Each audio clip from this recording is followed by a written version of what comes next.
Hello my dear friends, you're on the Military Summary channel and today we will discuss the situation in Ukraine on the 18th of May. There wasn't much news today, the front line was calm. Just a few updates regarding some territories and so on. And we today will start from Popasna.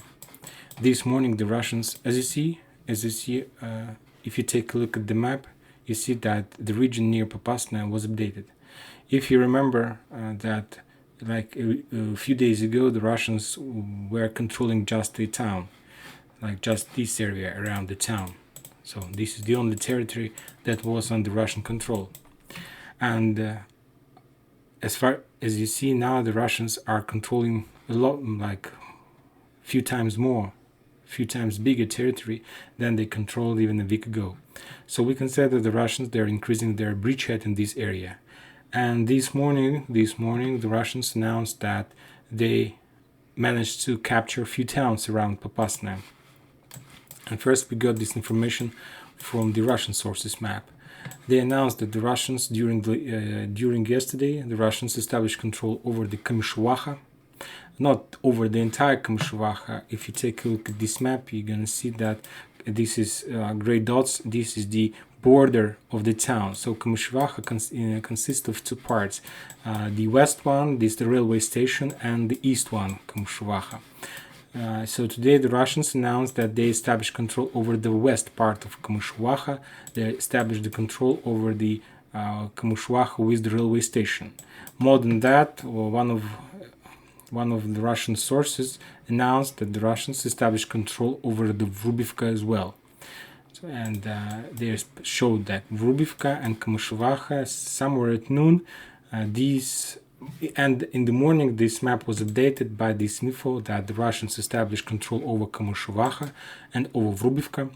And Kamyshyvaha and Vrubivka is two towns on the north of Popasna. This is Popasna, and these two towns located on the south from the Lysychansk agglomeration. So this morning, I repeat myself, the Russians announced that they established control over this town, Kamyshyvaha, and over this town, Vrubivka. But somewhere at noon, the Russians, they fixed their map and they announced that Vrubivka is still under Ukrainian control, that there is that west part of Kamyshyvaha was captured, or maybe there are still clear operation because maybe there are still some Ukrainian forces hiding in this town. So we can say that according to this info, the Russians took the west part of the Kamyshyvaha. And now they're fighting in this area. They're trying to clear the rest of the Ukrainian forces in this area. And of course, their next step is Vrubivka. And they haven't captured this town yet, but their movements towards Vrubivka. Another update, according to the Russian sources map, is that they established control over three towns, Druzhba, Rozovo, and Pilipchatyne. If you take a look at this map, you're going to see that the West sources map, they confirmed that the Russians established control over Rozovka, but they haven't established control over the town Pilipchatyne and Druzhba. I can't say about Pilipchatyne anything. We'll discuss this town, but I'm sure that the Russians established control over the town Druzhba. There were some pictures, videos about that, and so on. So we can say that this is the current front line according to the latest update. I will not update Pilipchatyne because I don't know and I'm not sure about that. We heard a report from the Ukrainian military authorities that there were heavy clashes around Pilipchatyne, but it doesn't mean that this town was captured by the Russians. Also, the Russians announced that they established control over the town Novozvanivka. There are a few towns, it's a small village, few buildings here, a few houses. The West sources map updated that this town was captured on the half, but I think it's just a mistake because the entire village is under the Russian control. That's not much of the territory, but let's update as is. Another important update on the West sources map, that West sources map confirmed that the Ukrainians, they lost Orekhovo and they lost Grachovo. I told about this like few videos in a row, that the Russians established control over the Grachovo and just the half of Orekhovo. Yesterday they established the entire control of the Orekhovo, and this the West Sources map is also updated on this topic. You see that this town is under the Russians, and one of the most important thing we need to know that two maps shows us that half of this forest now controlled by the Russians. I can't say that anybody can control this forest, but as you remember, I told you that the main idea of the Russians in this area, of course, to move towards this forest, and after this, they should move towards the Hirske, town Hirske. Let's discuss this area in more details. This is the center of the Hirske Zolotoy cauldron on the south of Lysychansk agglomeration. This is the area that Russians are trying to encircle according to the West Sources map, according to the information we have in our community and so on. So they're trying to attack this town Hirske, this town located on the north east from Popasna, and on the west in the east from the Vrubivka and Kamyshovaha. So this is the area, and this is very interesting area. If you take a look at this map, you're going to see the interesting things in this area. First of all, this is the forest, and if the Russians are, and also there are a lot of trenches here. There's the second line of Ukrainian defense, so we need to understand that the Russians, they can't attack towards this area. They need to hide somewhere. There is a lot of trenches on the south, on the west, on the north. So that's why the only way they can go and use this forest. Just the main idea to come as much as closing to this town Girske. But the problem is, and the thing is this situation. This is another hill, or maybe not a hill, but it's something very interesting, like right between the Russians and this town. On this map we can see like this. There is some industrial area where the Ukrainians got some resources from the land and so on. So this is the area. I think that the Russians, they can use this forest to move towards this small short line and get towards this forest. I'm sure for one that there would be very heavy clashes, very bloody battles, but this is the only one way how the Russians can attack Girske and to split this territory, this Ukrainian fortified area, into parts. So we have updated that the Russians established control over Orekhovo, over west part of Kamyshovaha. More news are coming from Tashkovka, and we discussed this situation also many times, that the Russians, they have established control over this town. The thing that, by the way, that both maps are not updated in this area, that according to the Russian sources and according to the West sources map, this territory is not under the Russian control. So I must say that I haven't heard any news from Tashkovka for many days. So I must say that maybe there is a very big possibility that Ukrainians managed to push Russians back. Everything might be, but let's update this map for last time today, for the last time. If we won't get any improvements that the Russians establish control over Tashkovka, starting the next video, I won't update this map as the territory that controlled by the Russians. So anyway, the Russians are moving toward Chirove. And as we see there, we can see that the cauldron appears in front of our eyes, that there are movements around Orekhovo, movements toward the Vrubivka, and so on. Another important update about this area, I thought a lot, this morning I thought a lot about this territory, especially when I got the information that the Russians established control over the town Vrubivka. And I understood that, of course, Girske Zolotoy is in the cauldron. They're in a very bad situation. I think that there are 5,000-8,000 of Ukrainian soldiers out there. It's not just the operational encirclement, not even operational tactical encirclement. We can say that if the Vrubivka falls, we can say that this is like tactical encirclement. What could be the next step? Of course, if the Russians establish control, let's take a look at this territory in more detail. So you need to understand the steps and that what Russians are planning to do in this area, because as we know, the Russians, they want to encircle Lysychansk. But how are they planning to do this? Encirclement, that means that you need to encircle this territory from every side. It's a circle, so it can't be like somewhere you encircle them, and from the other side you didn't encircle them. So it should be like totally encircled from every side. So that's why, as you can see, if we take a look at Rubivka, this is the big railway station, and this is the only railroad from Rubivka towards Lysychansk that connects Lysychansk agglomeration with the big land. So we can say that as soon as Rubivka, it's not the only one way. There are two roads. One moves from the Rubivka, one leads from the Rubivka, and another one from Seversk.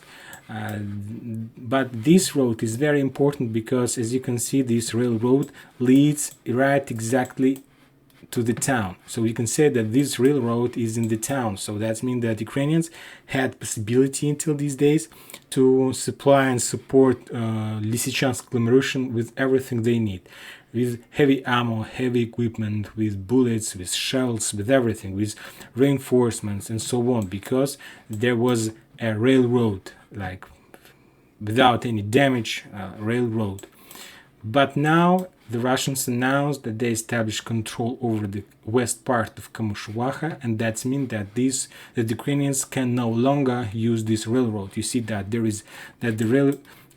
trains should have entered the Kamushuwaha, then they need to change their lines, and after that they're moving to the north towards the Lysychansk agglomeration.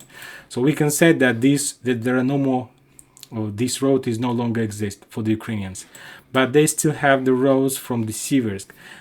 It's also a very nice place. I might say that you can use that. It's much shorter way for support. The only negative side of this support is that this support leads just to the Lysychansk oil refinery plant. You see that this black line, it leads just on the halfway, and after that you need to pass around 10 kilometers using the just the regular cars, buses, and so on.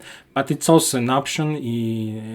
It's also an option, and we can say that maybe it's even better option because the shoulder using just this railroad and this road is much less than this support shoulder from Seversk towards Vrubivka, Kamushuwaha, and then again towards Lysychansk. So, but the thing is that the Russians, they have cut this support line, and Ukrainians, they have just one support line. This 10 kilometers is the Ukrainians' road of life. And that's why, and now on this fact, there is no other road. For example, if we're talking about this road that leads from the Lysychansk towards the south, this road is already cut by the Russians in Zolotoye, Girsky, Cauldron. Let's try to find another road. For example, there is another small road, but it leads somewhere in the fields, and it ends somewhere here. There is no connections. Let's take a look another roads. There is another road that's like the road of life, like T13, and there is a small road to the right, to the left, but this road leads to the Bilahorovka, and then it also ends. So we can say that starting from today, the Ukrainians' Lysychansk agglomeration has just one road to support and supply this area. The situation is very critical. So we need to understand that the Russians, they don't need to, for example, to meet their army somewhere in the middle. The only thing they need, the only thing the Russians need, they need to establish control over this territory. And this is very interesting area. This is the Lysychansk oil refinery plant. This is the plant. And this plant located in the middle of this Lysychansk agglomeration. This is Lysychansk agglomeration. This is it on the northeast. This is the boiler, and this is Popasna, where the Russians achieved significant success in their offensive operation. And the question is for the Russians how to get there.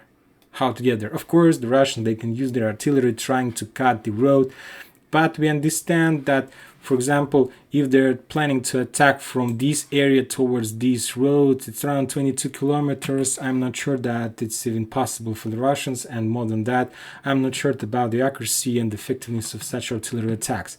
So what is the solution for the Russians, how they can cut this road? And if they are able to do this, we can start counting day when the Lysychansk agglomeration falls. And this is the reason, this is the situation when we should remind ourselves about the Bilogorovka operation. That was the plan about the Bilogorovka, to establish the bridgehead in this area. If you remember, and I told you many times that the Russians, the most important Russian operation is in this area is to establish another front line somewhere here. They needed to cross the Seversky Donetsk River anywhere in this place, anywhere. Of course, the Russian sources, they're still saying that there are heavy clashes in the Bilogorovka, Shepilivka, and Privilya area. In this area, that the Russians are still trying to establish their bridgehead here. But to tell the truth, I haven't seen any videos and photos and evidence about that for many days. And this is the thing. So we can say and we see that the Russians, they are very successful in the south. They're moving toward Lysychansk, but they can't complete their encirclement. So it's not. That's mean that it's not encirclement. It's just the pushing. So the Russian pushing from the south, from the west. There we know that they're attacking Severodonetsk, they're attacking Sirotine, Borivske, but the main target is Lysychansk oil refinery plant. And the main idea of this Bilogorovka bridgehead operation, where the Russians lost a lot of tanks equipment, we saw a lot of video pictures about that, was to take control over this refinery. And as I understand, the Ukrainians, they discovered this operation, they spotted the Russians' plan, and they blocked this coast, this river. And to tell the truth, I'm not sure if the Russians are able to cross this river anymore from this side.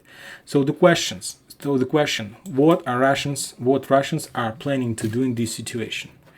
There are a few options, of course. First of all is to try to cross this river. In this case, they need a lot of forces, maybe like 5 times more than they had in Bilogorovka bridgehead in this area. They will lose a lot of forces, but of course they have a lot of possibility to cross, to build bridgehead. But we must say that there would be huge losses in this case. Of course, it's also an option. If there would be no other option, I think that the Russians will have to use this plan to cross the river, to have a lot of losses, but to take this bridgehead and to cover this Lysychansk agglomeration with the head, and it will be like a real boiler. Another thing that I told you before, that the Russians, as soon as establish control over this territory, for example, we can say that they will be able to establish something like this, it will be like their front line. The next operation they can do is to move towards this, from Toshkivka towards these towns, smalls on the beach, on the coast of this river, to cross the river and using the forest to get as close as possible to Lysychansk, and then somewhere there along this river to establish another front line. But this operation is also very risky because you won't be able to use your heavy equipment, heavy armor, and so on.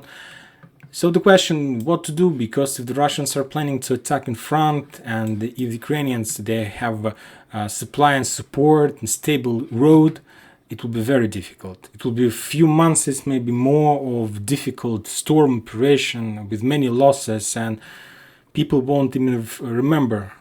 People will forget Mariupol, because there will be much more heavy losses in this area if the Russians are planning to storm and attack this area in the front. So what is the next solution? The third solution, of course, there is a Seversk, and there is a bridge, railroad bridge. You see 1, 2, 3, 4 bridges in this area. I checked this railroad on all its during entire map, and I see that there are no more bridges in this area. So that means that the next thing that the Russians, if they don't have any other possibility how to cut this territory, they will destroy, and they need to destroy these bridges. As they did in Azov, or not in Azov, sorry, as they did in Odessa. If you remember, they attacked this bridge many times. They used at least 4 rockets just to destroy one line. In this area, I think that they, like, to be sure for sure that they destroy this bridge, they need to use maybe 20 rockets, but they need to make a lot of mess there if they want to cut the Ukrainians from the supply and support. And of course, even though in this case the Ukrainians are able to get their reinforcements towards Siversk, and from the Siversk they can use the vehicles and transport and so on to support this area. So this operation can solve some Russians' problems, but it won't solve this problem at all. So we will see the same support in this area. And there is another very interesting operation. I think that it is possible. It is really possible, but it should be very secret operation. It should be well prepared operation. I think that the Russian can do something as they did in Hostomel. If you remember the Gostomel operation, it's the start of this special operation. It's the start of the war in Ukraine. If you remember, the Gostomel located in the Kiev. Near the Kiev, this is the Gostomel airport, this is it. And if you remember, on the 24th of February, the Russians sent there around 200 helicopters.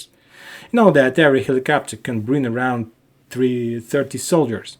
So just imagine, like 200 helicopters and 30 soldiers, that's around 6,000 of soldiers. And they captured this territory, they captured Gostomel, and the town near Gostomel airport, it's a Bucha here as well. So they captured this territory, and their main idea was to wait till the Russians from the Chernobyl area comes towards them. So their mission was just to capture and hold the area.